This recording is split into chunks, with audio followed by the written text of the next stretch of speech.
There are certain behaviors we all have, but don't always admit, even to ourselves.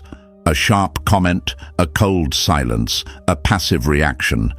And before we know it, relationships break down, people pull away, and we're left wondering what went wrong. That's exactly where Carl Jung steps in with a powerful truth.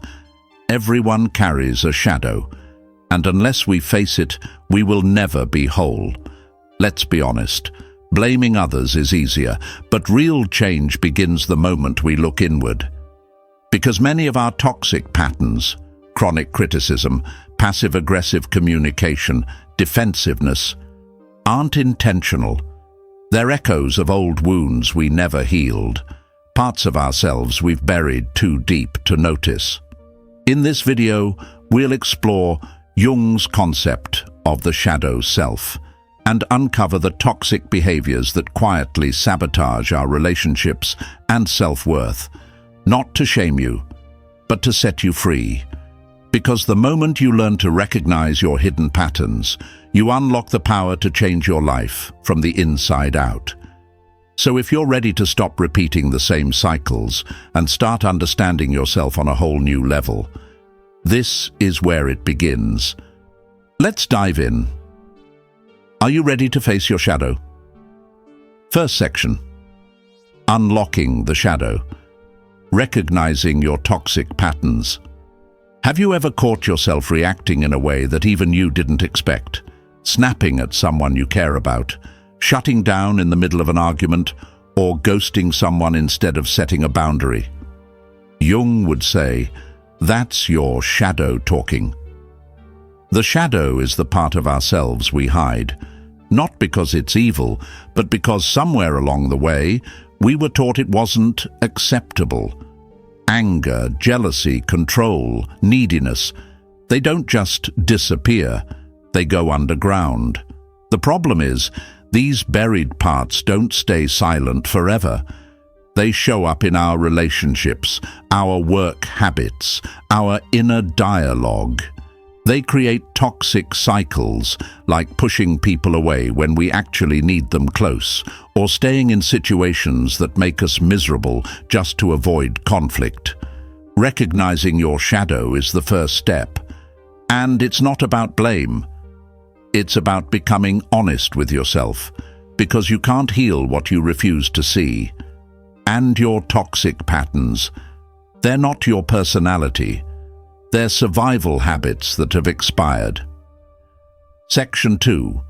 Confronting the shadow. Acknowledging and facing toxic traits. Once you recognize your shadow, the next step is facing it head-on. And let's be honest, it's not easy.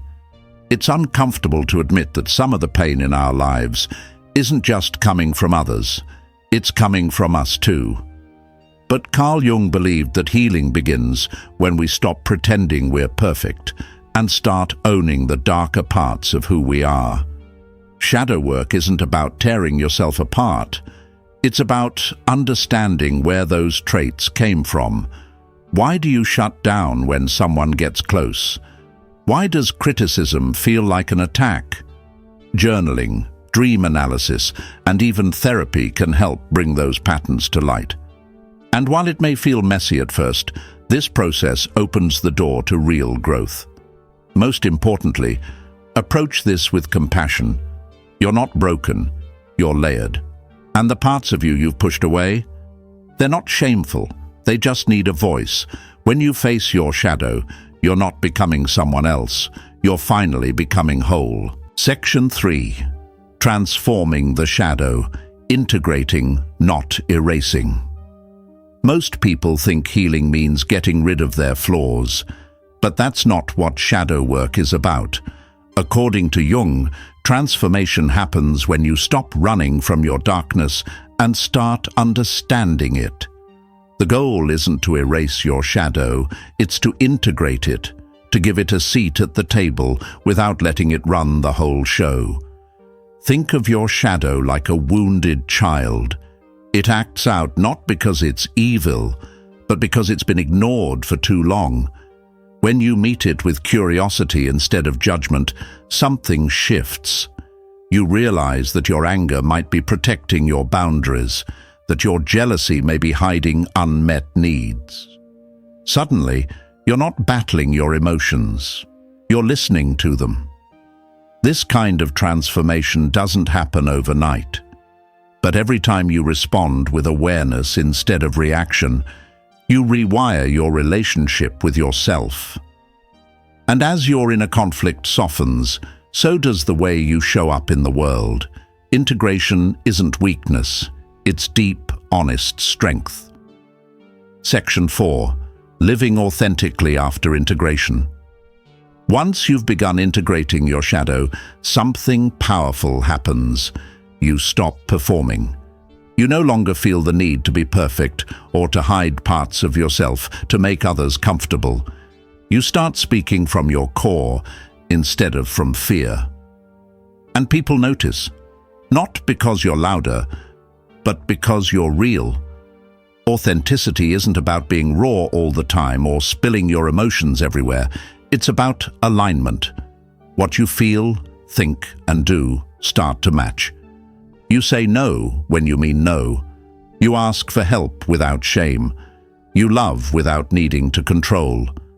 Living this way brings freedom, but also discomfort, because not everyone will be ready for the version of you that isn't shrinking anymore. Some people liked you better when you were hiding. That's okay. You're not here to be liked by everyone. You're here to be whole. And when you choose authenticity over approval, your life doesn't just look different. It feels different. It feels like peace. Section 5. The path of individuation. A lifelong journey. Individuation isn't a goal you tick off a list. It's a lifelong unfolding. It's not about arriving.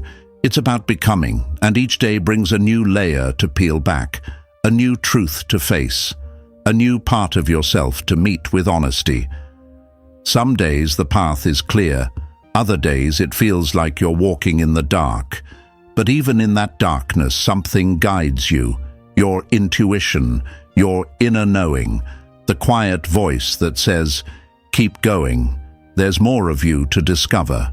You'll evolve, shed old skins, lose relationships that no longer match your frequency, but you'll also gain something deeper, yourself. Not the self that was shaped by expectations, fear, or culture. The real self, the one who was there all along, waiting. And here's the truth most people miss. There's no final version of you, no perfect form to reach. Only a more honest one, a more grounded one, a version of you that feels like home. That's what individuation offers, not perfection, but wholeness. You're not here to play a role. You're not here to shrink, to fit, or to please. You're here to unfold, layer by layer, into the most honest version of who you are. That's not selfish. That's sacred.